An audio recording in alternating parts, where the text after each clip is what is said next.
որ անդրադարձ է եղել նաև եկեղեցի իշխանություն այս թեմային։ Պարոն Խուդատյան, ես ուզում եմ հարցնել, ի վերջո այն մեթոդները, որ ընտրվել է հիմա, ո՞նց է հանգեցնելու կաթողիկոսի փոփոխության եւ այս առումով ինչ է երեք քննարկվել վարչությունից։ Հարգելի գործընկերներ, պարոն Հարությունյանը քաղաքացիական պայմանագիր կուսակցության վարչության անդամ է ի տարբերություն ինձ եւ այդ հարցին այսինքն վարչությանը ես մասնակցել եմ այլ հարցի քննարկման եւ կոռեկտ չեմ համարում վարչության քննարկումից ինչ որ բան մանրամասնել, որտեղ վարչության անդամ չեմ։ Իսկ երեք հետևել եք այն իրադարձություններին, որոնք տեղի էին ունենում Զվարթնոց օդանավակայանում, ինչպես էր հանրությունը դիմավորում վեհապարին։ Հանրության մեջ բնականաբար կա որոշակի հատված, որը կարող է գնալ եւ ցանկություն է հայտնել գնալ Զվարթնոց օդանավակայան դիմավորելու։ Դրա հետ կապված մեկնաբանություն չունեմ։ Բայց բավականին մեծ զանգվածել եք ինվերեմոցիաների, ինչ տպավորություն ինչ նկատի ունեք մեծ զանգվածացելը, որտեղ եթե քաղաքական տարբեր, շատ լավ, եթե քաղաքական ողջ ընդդիմադիր դաշտը կոչ է անում մարդկանց գնալ ազգային ժողով եւ դիմավորել եւ դրանից հետո ընդամենը Զվարթնոց օդանավակայան եւ դրանից հետո ընդամենը 1500-2000 քաղաքացի այնտեղ լինում, մեկնաբանությունները ես թողում եմ ձեզ։ Թվերը որտեղից գիտեք, որ 1500 հոգի է դիմավորել։ Ցանկացած մարտով երբևէ եղել է Զվարթնոց օդանավականի այդ հատվածում եւ պատկերացնում այդ հատվածը ընդհանուր առմամբ, այնտեղ դրանից ավել մարդ տեղավորել հնարավոր չի ուղղակի։ Պարոն Խուդատյան, վարչապետը հիմա հստակ հայտարարում է, որ կաթողիկոսին փոփոխելու գործընթաց է մեկնարկում։ Հիմա այս իր նախաձեռնությունը որքանով է տեղավորվում օրենքի եւ օրինականության մեջ։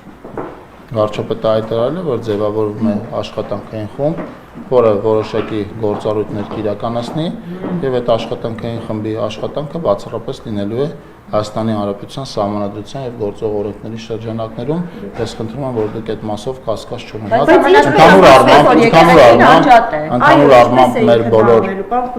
Ընդհանուր առմամբ մեր բոլոր գործողությունները, որոնք վերջին 7 տարվա ընթացքում եղել են Հայաստանի Հանրապետության գործող օրենսդրության եւ Սահմանադրության շրջանակներում եւ երբևէ չեն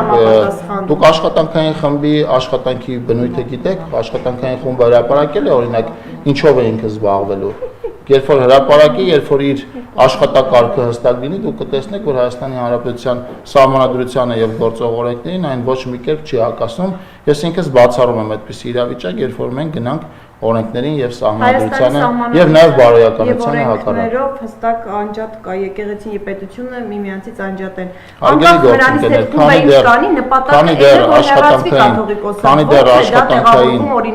քանի դեռ աշխատանքային խումբը իր աշխատանքային օրակարգը եւ իր աշխատանքային գործառույթները չի հրապարակել, թույլ տվեք սրա հետ կապված մեկնաբանություն չանեմ, ես վստահ եմ, որ ինչպես մեր բոլոր քայլերը, այնպես էլ այս քայլը տեղավորվելու են Հայաստանի Հանրապետության Սահմանադրության օրենքների եւ բարոյականության շրջանակներում։ Իսկ կարող եք նաեւ ակնկալել այդ վարչապետի հայտարարությունից դատել, որ հնարավոր է նաեւ առաջիկայում ընդդեմ վեհապարի քաղաքական քանի դեռ քաղաքական ակցիաներ չեն լինելու, որովհետեւ մենք քաղաքական գործունեությամբ այդ հատվածով մեզ քաղաքական չի մեր մոտիվացիան, վարչապետը ասել է, որ մեզ ավելի շատ եւ բացառապես այս հարցը ինձ անձամբ այս հարցը հետաքրքիր է որպես հայ քրիստոնյա եւ կուսակրոնության հետ կապված ուխտի թվացial խախտումներ կամ արդեն հայտարարված խախտումներ այս տրամաբանության մեջ է եւ երկրի վարչապետն է հայ քրիստոնյա լինելու երկրի վարչապետը նաեւ հայ քրիստոնյա է այո բայց ինք իր գործողությունները նաեւ ի պաշտոնե բերում են այդ բանին որ ես ենթադրում եմ որ աշխատանքային խումբը պաշտոնյաներից կազմված չի լինելու, կազմված է լինելու քաղաքացիներից, չեմ բացառում, որ նաև հոգևորականներից, գործող կամ նախկին, եւ կարծում եմ, որ այս տրամաբանության մեջ ամբողջ իմաստացը համակարգող խորհուրդը, որ վարչապետն առաջարկում է, որ ստեղծվի, ըստ վարչապետի պետք է լինեն, այսպես ասենք, մաքրամաքուր եկեղեցիականներ, մարդիկ, այդ բարեվարկությունը ո՞նց է ստուգելու։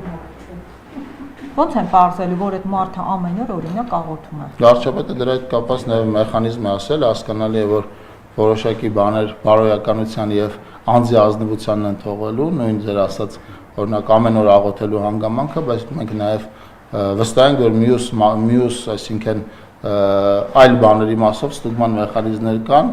եւ այնտեղ որտեղ հնարավոր է ստուգում իրականացնել, ստուգում կիրականացվի, այնտեղ որտեղ պիտի թողենք մարդու ազնվությանը, մենք թողենք մարդու ազնվությանը։ Օրինակ, տեսեք դուք ասում եք մարդ եք կատարում։ Տարակուսանքի առաջացնում եւ նաեւ թվացial տպավորություն կա, որ լրագրողական համայնքից շատերն են հաշտես մտքի հետ եւ ընդամենը հարցը ուղղվում է նրա համար հասկանալու թե մեր շահագրգռվածությունն ինչպիսին էր վերջին ժամանակներում խոսելու դրա մասին, պիտի ասեմ, որ դուք կարծում եք ազնիվ եք դուք այդ նույն քրիստոնյաների հետ, երբ ասում եք, որ կուսակրոնությունն է խնդիրը եւ օրինակ գուցե չեք խոսում են իրական պատճառներից, որոնք որ ձեզ մղում են այս գործողությունները, իշխանությանը։ Օրինակ գուցե քաղաքականությունն է նրանց, ձեր քաղաքականությանը հակառակ նրանց հայտարարություններն են պատճառը եւ այլն։ Այստեղ դուք ազնիվ եք, պարոն Խուդատյան, որպես քրիստոնյա։ Մենք ազնիվ ենք ոչ միայն այս հարցում, այլև Հայաստանի Հանրապետության քաղաքացիների հետ ուրեմն շփման հիմնական պատճառը հարցի բարձրացման, այո, դա է։ Բայց հենց այս ամենը հաջորդեք նա որ Շվեյցարիայում օրինակ կաթողիկոսը